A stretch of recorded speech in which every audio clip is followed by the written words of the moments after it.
Hola, hola, es un gusto tenerte de vuelta. Gracias por el apoyo y no te olvides de promocionarme con tus amigos. Antes de iniciar con la explicación del problema, por si no lo has hecho, ya sabes lo que debes hacer. Primero, suscribirte a mi canal. Segundo, activar la campanita para que no te pierdas ninguna de mis actualizaciones. Y, por supuesto, déjame un comentario. Sin más, comencemos. En esta oportunidad voy a explicar un problema que un suscriptor de Chile me pidió que resolviera. Aprovecho la oportunidad para enviar un saludo a los amigos que desde Chile me apoyan. Por esta razón, para corresponder al apoyo recibido, he decidido preparar este trabajo. Se trata de un problema en el que piden calcular el valor de la siguiente integral usando sumas de Riemann.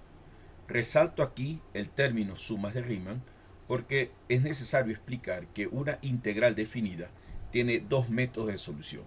Un método de solución consiste en aplicar el teorema fundamental del cálculo. Para aplicar el teorema fundamental del cálculo es necesario contar con la antiderivada de esta función, ya que, como lo establece el teorema fundamental del cálculo, basta con simplemente calcular la diferencia de las imágenes que se calculan a través de los límites inferior y superior de la integral. Por lo tanto, usar el teorema fundamental del cálculo para evaluar integrales sugiere primero tener a mano una antiderivada. Esta es la razón por la que en los cursos de cálculo los estudiantes deben aprender a calcular antiderivadas a través de un proceso llamado integración.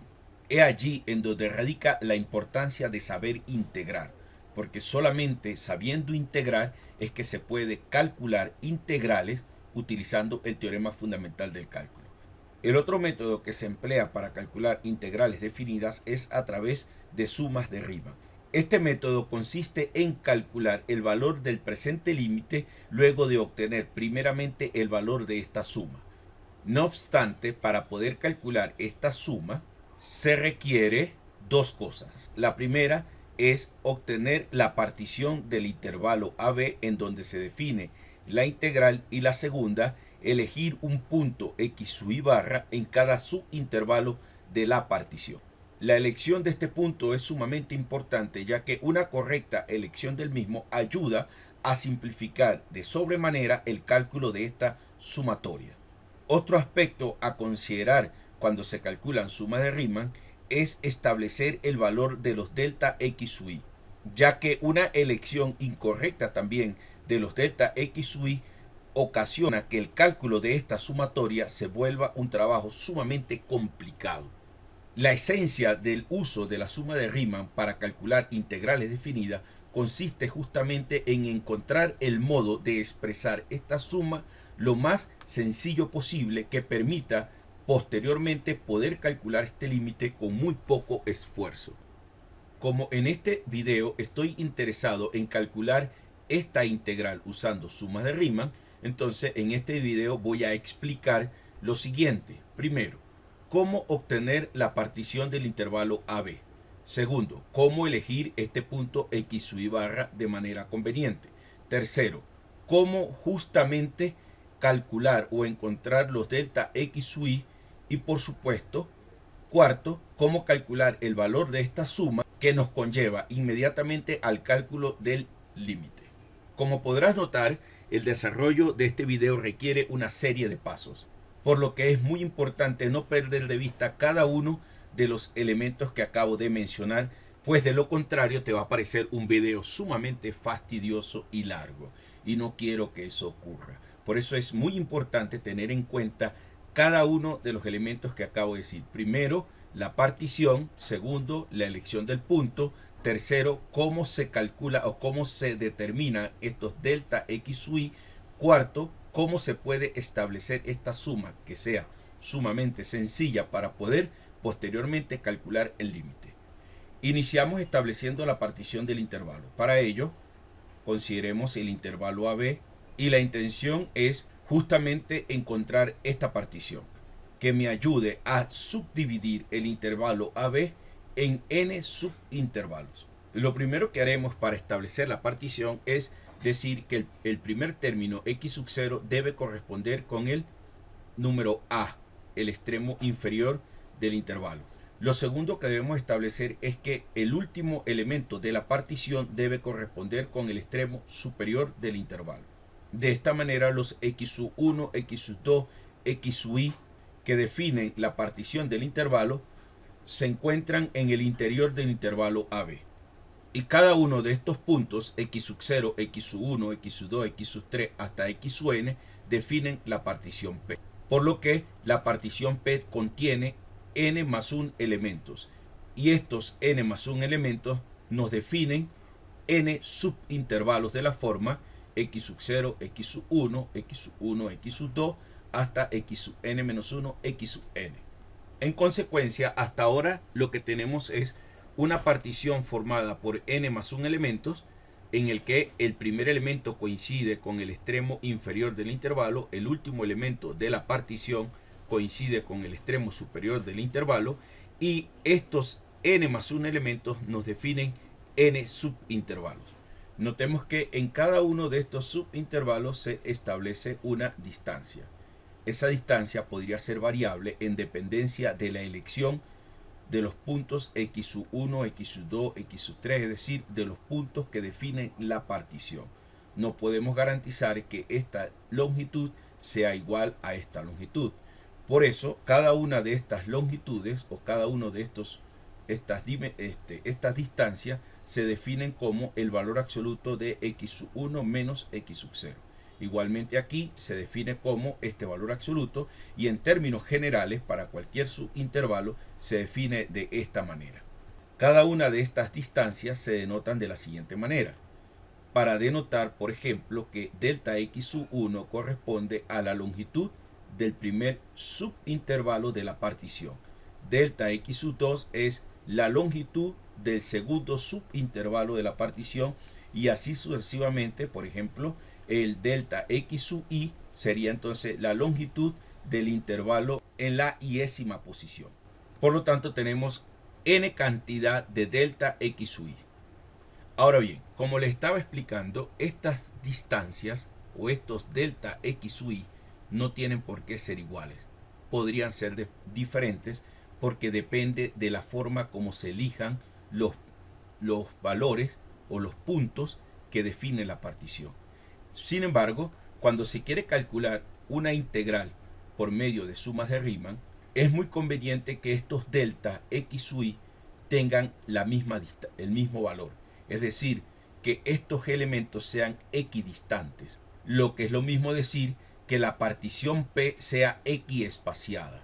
Es decir, que desde el punto x0 hasta el punto x1, la distancia es igual del punto x1 al punto x2, y la distancia es igual del punto x2 al punto x3. Es muy importante, se requiere que esa distancia sea exactamente la misma. Es decir, es muy importante a la hora de calcular una integral por medio de sumas de Riemann que esta condición se cumpla. Que delta x1 sea igual a delta x2, sea igual a delta x3, y así. Que todos los deltas sean exactamente iguales. Para garantizar que eso sea así, nosotros procedemos de la siguiente manera. Definimos al delta xy cualquiera genérico como el valor absoluto de b menos a dividido por n. ¿Qué es este b menos a? Justamente la longitud del intervalo. Por lo tanto, entonces calculamos la longitud del intervalo y la dividimos por n. Un buen observador notaría inmediatamente que esto se trata de un promedio, y en efecto es así. De esta manera garantizamos que la distancia de un punto a otro punto siempre sea exactamente la misma. En el caso que nosotros estamos trabajando, notemos que a y b son números positivos, y como b es mayor que a, esta diferencia es positiva. Por lo tanto, podemos prescindir del valor absoluto y definir los delta xy de la siguiente manera. Esto es nuestro primer resultado importante, por lo que vamos a establecerlo como debe ser. Para cada i desde 1 hasta n definimos a los delta xy como b menos a dividido por n. Este resultado lo vamos a reservar por aquí porque lo vamos a necesitar, además que es uno de los elementos importantes que ayudan a definir la partición del intervalo AB. El otro elemento que necesitamos definir es cómo son los x sub i, es decir, qué forma tiene el x sub 1. Sabemos que el x sub 0 es a, pero no sabemos qué forma tiene x sub 1, no sabemos qué forma tiene x sub 2 y así sucesivamente. Lo único que sabemos hasta ahora es que la distancia de x sub 0 a x sub 1 es igual a la distancia de x sub 1 a x sub 2 y así sucesivamente. Por lo tanto, entonces vamos a establecer ahora cómo deben ser los x sub 1, los x sub 2, es decir, en general los x sub i. Comenzamos entonces estableciendo lo que ya sabíamos. X sub 0 es a. X sub 1 lógicamente debería ser el x sub 0 más esta distancia, pero esta distancia es b menos a, porque estamos diciendo que todos están espaciados de igual manera. Entonces significa que x sub 1 debería ser x sub 0, pero x sub 0 es a, entonces me queda a más este valor que es b menos a sobre n. Perfecto, ese sería el x sub 1. ¿Cómo sería el x sub 2? Lógicamente el x sub 2 sería, me paro en x sub 1 y le sumo este pedacito, pero este pedacito sigue siendo b menos a sobre n. Por lo tanto, x sub 2 tiene que ser así, x sub 1 más ese pedacito.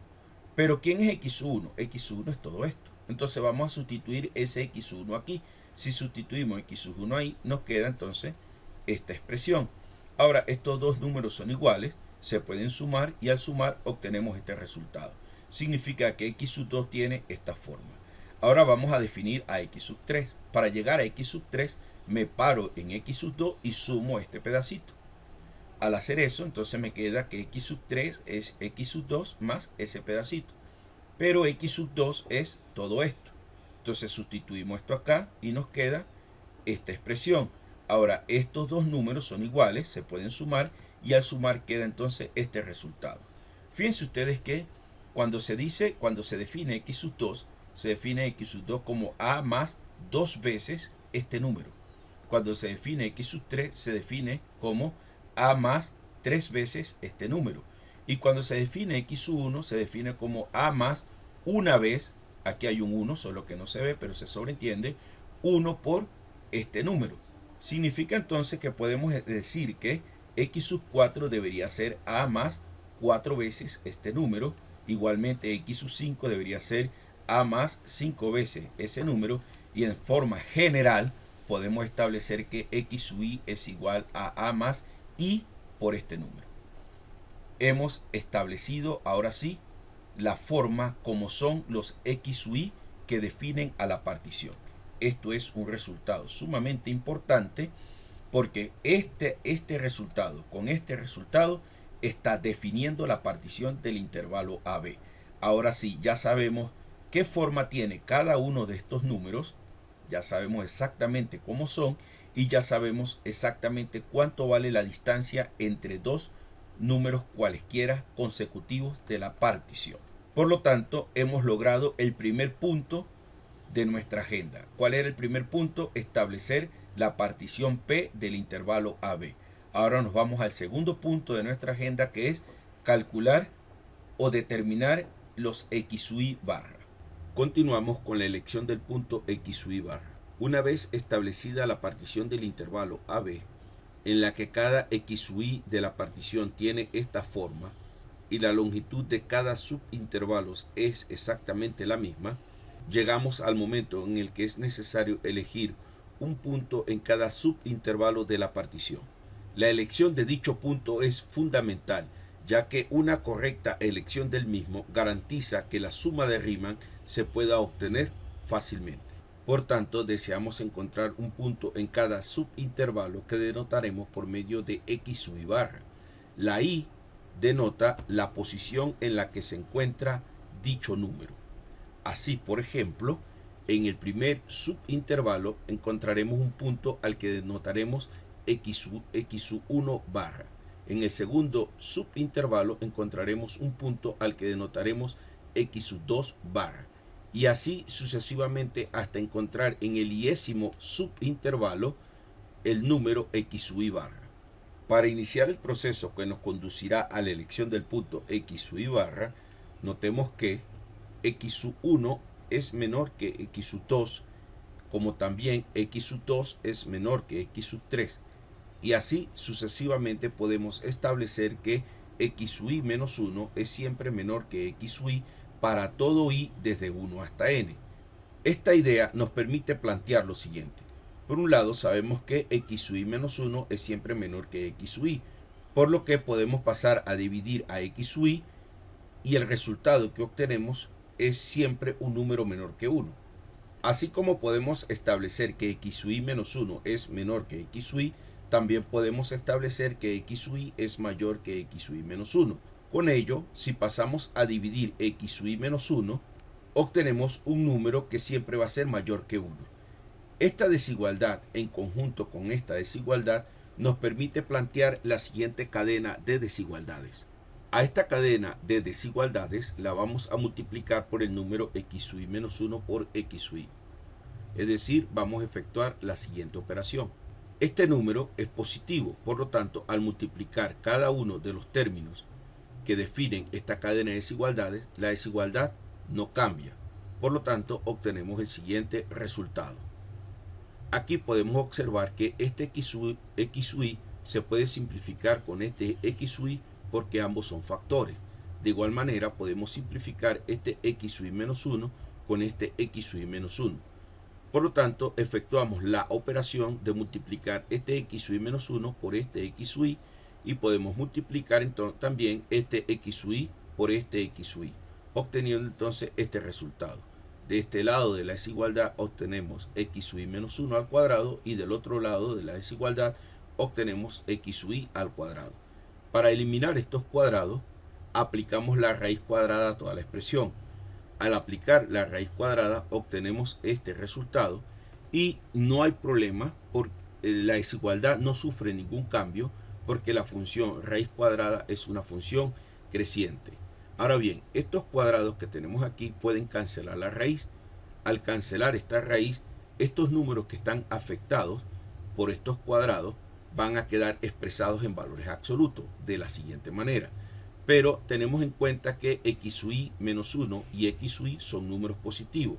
Por lo tanto, podemos prescindir de los valores absolutos, obteniendo entonces este resultado. Notemos que hemos encontrado un número que se encuentra entre x sub i menos 1 y x sub i. Es decir, este número que se define como la raíz cuadrada de x sub i menos 1 por x sub i es un número que se encuentra en el intervalo x sub i menos 1, x sub i. Y este resultado que hemos encontrado es válido para cualquier i desde 1 hasta n. Por lo tanto, hemos encontrado que para todo i desde 1 hasta n, el x sub i barra es justamente la raíz cuadrada de x sub i menos 1 por x sub i. Por lo tanto, la elección del punto x sub i barra está concluida. Este resultado que hemos llegado es sumamente importante. Lo vamos a reservar para continuar con la solución del problema. Antes de continuar con la solución del problema, es necesario hacer una pequeña pausa para reafirmar lo obtenido hasta ahora y también para orientar la continuación en la solución del mismo. Hasta ahora hemos establecido los elementos que definen la partición del intervalo AB y también hemos definido la forma que tienen los puntos en el interior de cada subintervalo de la partición. Es decir, sabemos cómo son los x sub i en cada subintervalo de la partición. Lo que sigue es usar esta información para calcular esta expresión, obtener el valor de la suma y finalmente con estos resultados calcular el valor de este límite. Es muy importante tener esto en mente para centrar nuestra atención en los elementos que debemos obtener que nos permitirá finalmente calcular el valor de esta integral usando sumas de Riemann. Una vez dicho esto, continuamos entonces con la solución del problema. Nuestro siguiente paso es calcular el valor de esta expresión. Para ello vamos a utilizar la función f de x, que en nuestro caso es 1 sobre x cuadrado. Por lo tanto, partimos de aquí. Ahora vamos a sustituir x sub i barra en lugar de la x y obtenemos este resultado. Como sabemos que x sub i barra se define de esta manera, sustituimos acá y obtenemos entonces esta expresión al cuadrado. El cuadrado cancela la raíz y obtenemos finalmente el valor de f de x sub i barra. Este resultado lo vamos a utilizar en conjunto con este para obtener entonces esta expresión. Reservamos aquí el resultado previamente obtenido y ahora nos concentramos a calcular esta expresión. Para ello vamos a sustituir aquí donde dice f de x y barra, el resultado que acabamos de obtener, y aquí donde dice delta x y, el resultado que ya teníamos. Por lo tanto nos va a quedar este producto. Ahora vamos a sustituir x y menos 1 por esta expresión, teniendo en cuenta que donde está y vamos a colocar y menos 1. Y aquí donde dice x y lo vamos a cambiar justamente por esta expresión. Obtenemos entonces este resultado. Ahora vamos a simplificar el denominador. Vamos a expresarlo de una manera diferente. Cada uno de estos factores los vamos a trabajar de la siguiente forma. Aquí en este primer factor vamos a extraer este número factor común. Como aquí el primer término no tiene a b menos a dividido por n factor común, cuando se extrae factor común queda entonces multiplicando el inverso multiplicativo de este número a a. Igualmente aquí queda multiplicando el inverso multiplicativo de este número a a, lo que significa que obtenemos entonces este resultado. Fíjense cómo queda a multiplicando por el inverso multiplicativo de este número. Aquí ya no tenemos ese factor porque al extraerlo factor común ya se le quita. Igualmente pasa en este otro factor, en el segundo factor al que también le extraímos el factor común b menos a dividido por n. Este factor que acabamos de extraer me cancela a este factor. Y este factor, que fue el otro factor que extraímos, factor común, se opera de la siguiente manera. Este n que está dividiendo por doble c sube a multiplicar a 1 y me va a quedar el factor b menos a multiplicando al primer factor que encerramos en corchete y al segundo factor que también traíamos encerrado en corchete. Obtenemos entonces este resultado. Bien, ahora aquí dentro de este primer corchete vamos a hacer suma de fracciones. Igualmente en este segundo corchete vamos a hacer suma de fracciones y obtenemos entonces este resultado. Ahora este b menos a que tenemos dividiendo me va a cancelar este b menos a. Y este b menos a que me queda dividiendo por doble c sube a multiplicar a n, obteniendo entonces este resultado. Para finalizar es importante tener en cuenta lo siguiente. Nosotros tenemos, tenemos muchas letras aquí, ¿no? Podrá darse cuenta. Pero de todas estas letras hay una que merece atención especial, que es la letra I. Porque la letra I representa variable. Las letras A y N no son variables. La letra B tampoco es variable. Recuerden que las letras A y B son o representan los límites de integración. Y los límites de integración son números. La letra N tampoco es una variable porque la letra N representa el tamaño de la partición. Significa que la única variable que tenemos en esta expresión es la letra I. Bien, entonces es importante tener eso en mente porque esta expresión conviene colocarla de esta forma, en donde se puede apreciar que aquí hay un polinomio de grado 1 multiplicado por otro polinomio de grado 1. Dese cuenta que este es el coeficiente de la variable i y este es el término independiente. Y aquí igualmente este es el coeficiente de la variable i y aquí está el término independiente. Por lo tanto, tenemos que f de x y barra delta x y es igual a esta expresión. Teniendo en cuenta que en el denominador tenemos un producto de polinomios de grado 1. Muy importante tener eso en mente. Finalmente podemos decir que hemos concluido el cuarto paso, que era justamente obtener el valor de esta expresión. Ya lo tenemos. Ese resultado lo vamos a reservar como los demás resultados que hemos obtenido para concentrarnos ahora a calcular la suma. Queremos ahora calcular el valor de esta suma. Para ello debemos tener en cuenta que este producto f de x y barra por delta x y es justamente todo esto, que fue el resultado que obtuvimos previamente. Teniendo eso en cuenta, esta suma queda entonces expresada de esta manera. Calcular esta suma tal cual como está expresada es una tarea complicada.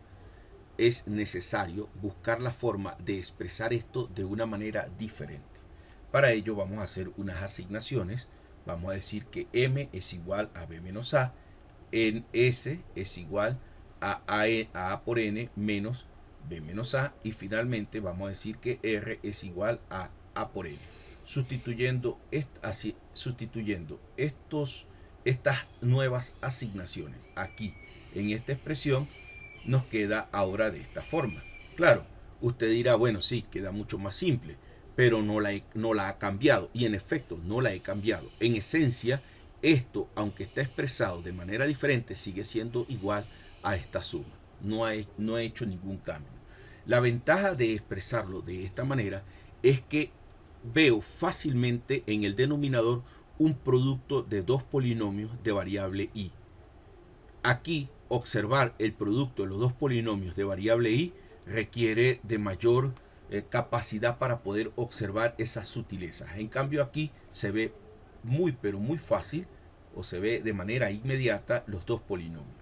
Ahora bien, vamos a tomar esta expresión aparte, la vamos a sacar de la sumatoria, y como ya yo sé que esto es un cociente entre dos polinomios, este es un polinomio de grado 0 y esto es un producto de dos polinomios de grado 1, ya como sé que es una expresión racional, voy a utilizar el método de los coeficientes indeterminados para expresar esta fracción esta fracción de números de polinomios como una suma de fracciones simples.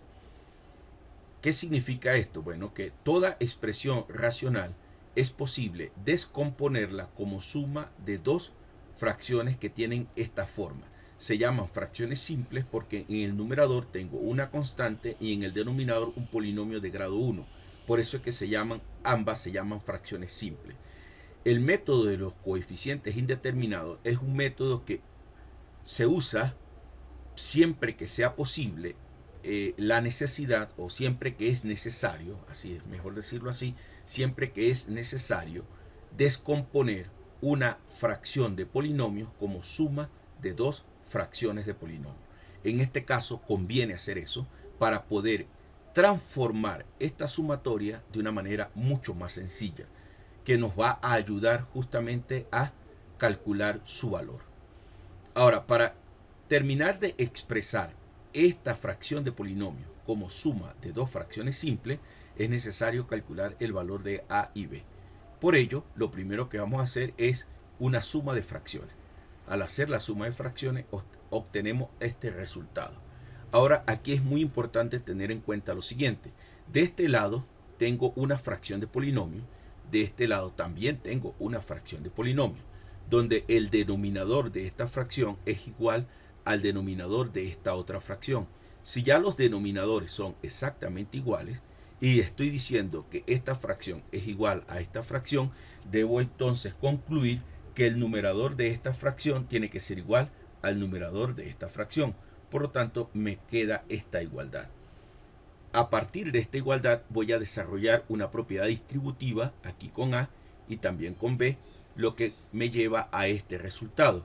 Luego voy a juntar los términos que tienen i, porque recuerden que la i es la variable, y voy a dejar aparte los términos independientes, con lo cual obtengo este resultado. Una vez que tengo esto, saco i factor común y obtengo entonces este resultado. Llegado acá, voy a nuevamente planteo una igualdad, pero esta vez es una igualdad entre polinomios. De este lado tengo un polinomio de grado 0, es decir, una constante, y de este lado tengo un polinomio de grado 1. Cuando dos polinomios son iguales es porque, mejor dicho, como forma de pregunta, ¿cuándo dos polinomios son iguales? Bueno, dos polinomios son iguales cuando son iguales término a término. Es decir, cuando el coeficiente de la variable 1 es igual al coeficiente de la variable 1 del otro polinomio. Y cuando el término independiente de un polinomio es igual al término independiente del otro polinomio. Como este polinomio es de grado 0, no tiene variable 1, de grado 1, perdón, no tiene variable de grado 1. Significa que este factor, que es el coeficiente de la variable i, tiene que ser igual a 0, porque del otro lado no tengo variable i.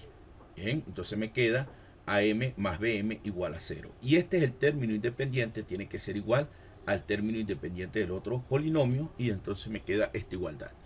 Estas dos igualdades me plantean un sistema de ecuaciones.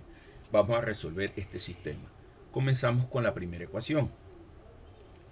Despejamos este BM pasa restando al otro lado, paso M a dividir, cancelo la GM y me queda que A es igual a menos B y tengo un resultado, digamos, momentáneo, porque ese me va a servir para sustituir aquí. Todavía no tengo ningún resultado del sistema. Lo que tengo es una nueva ecuación que me va a permitir manipular la segunda ecuación. Sustituyo entonces sustituyo este A por menos B, entonces nos queda esta expresión. Ahora yo voy a sacar B factor común y me queda este resultado. Este factor que está multiplicando a B lo paso dividiendo y obtenemos este resultado. Ahora aquí vamos a sustituir, a regresar a los valores que inicialmente teníamos. Recuerden que M lo vamos a cambiar por B menos A, R lo vamos a cambiar por A por N, perdón, y S lo vamos a cambiar por todo esto, A por N menos B menos A. Nos queda entonces este resultado. Ahora observe cómo este menos A por N con este A por N se pueden cancelar porque uno se suma, el otro se resta. Obtenemos entonces este valor de B y ahora yo puedo simplificar esto con esto, obteniendo entonces que B es igual a menos N. Esto sí es una solución. Bien, ya tenemos tenemos un valor de B. B es igual a menos N. Recuerden que N es el tamaño de la partición. Sustituyendo este B aquí, obtenemos entonces que A es igual a N y ahora sí tengo el otro resultado. Ya tengo los valores de A y de B. Estos valores de A y de B los vamos a sustituir aquí y aquí. Y nos va a permitir entonces concluir cómo se expresa esta fracción de polinomio como suma de dos fracciones simples. A ver, de la siguiente manera. Al sustituir A aquí, A es N, me queda N. Y al sustituir B aquí, B menos N, este menos es justamente este negativo que está acá. Y entonces me queda aquí N. Fíjense cómo hemos expresado esta fracción de polinomio como suma de dos fracciones simples. Con este resultado podemos expresar esta suma de una manera mucho más sencilla. Ahora entonces quedaría así. ¿Por qué? Bueno, porque al aplicar suma de este lado es lo mismo que aplicar suma de este otro lado. Hemos dicho que esta expresión es exactamente esta misma, solo que hemos buscado la forma de plantearla de una manera distinta para poder manipularla mucho más sencillo. Lo que significa que al volver otra vez a las letras que inicialmente estábamos usando, nos queda entonces lo siguiente. Este es el resultado que traíamos y ahora al sustituir aquí M por B menos A, S por A por N menos B menos A y R por AN, me queda esto. Y al sustituir aquí, entonces nos queda el siguiente resultado. Bien, esta es la suma que traíamos.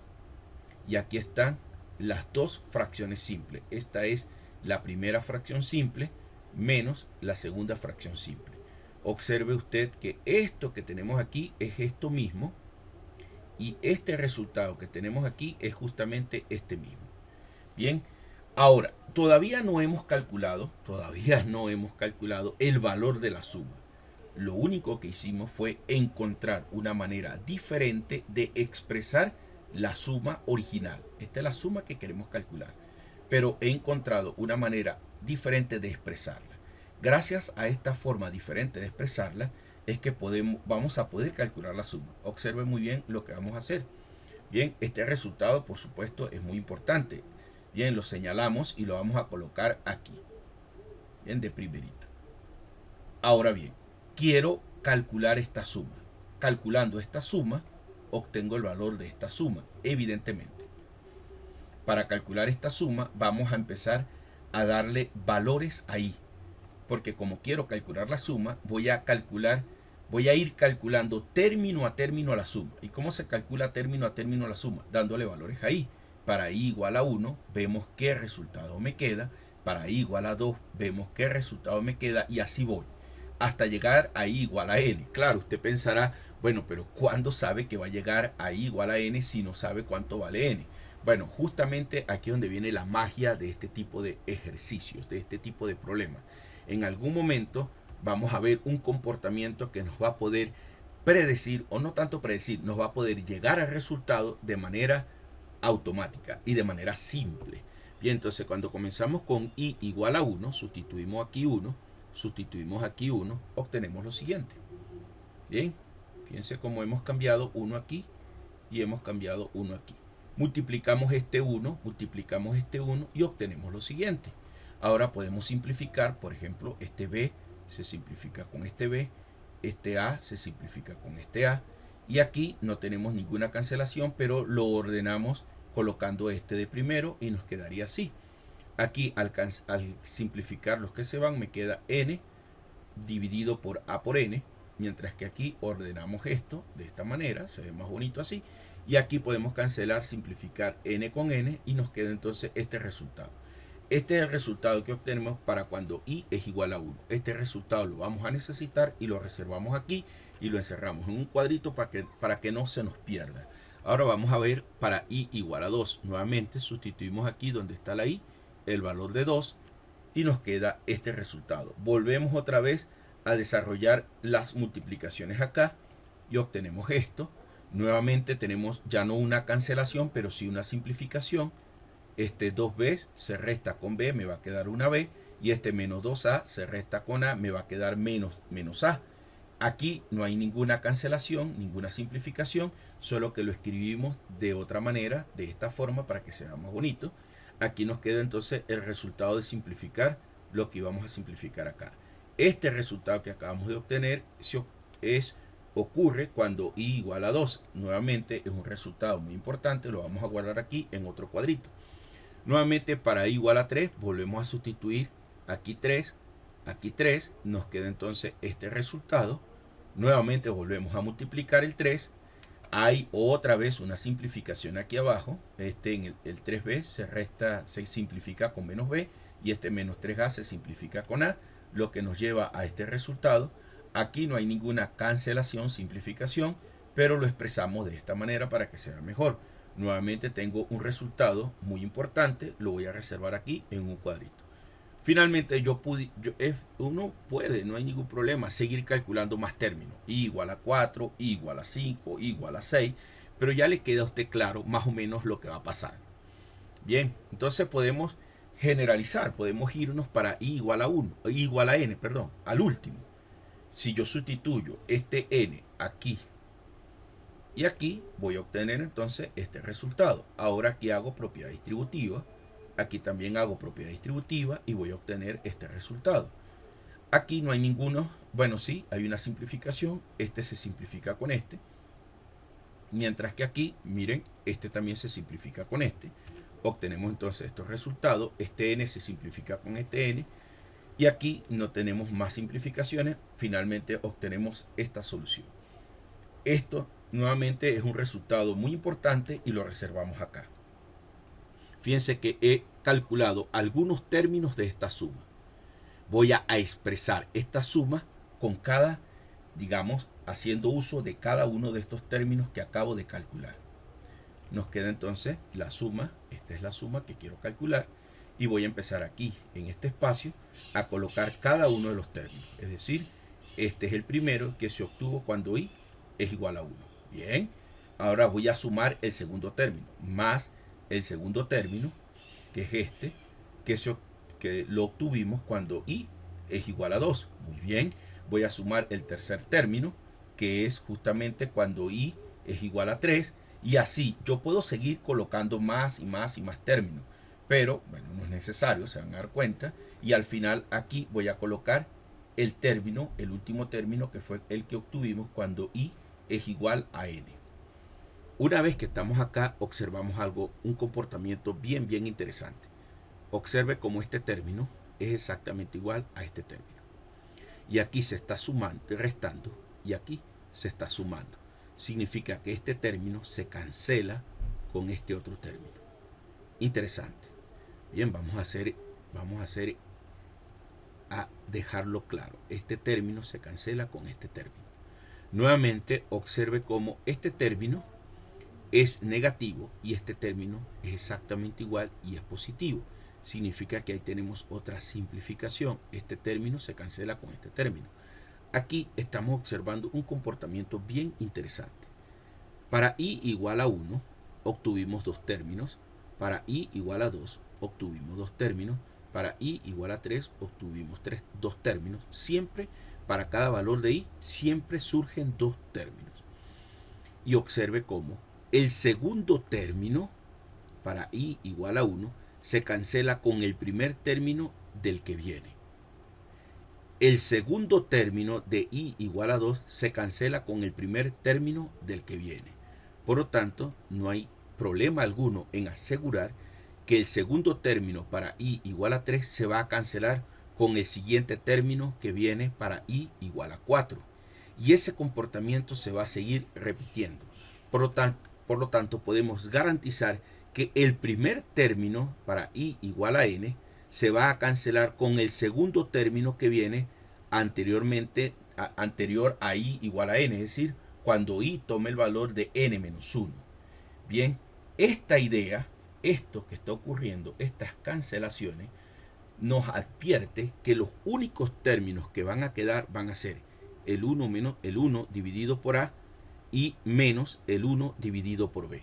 Significa entonces que el resultado que vamos a obtener de sumar todo esto va a ser simplemente 1 sobre a menos 1 sobre b. Con lo cual, eso implica, ¿bien?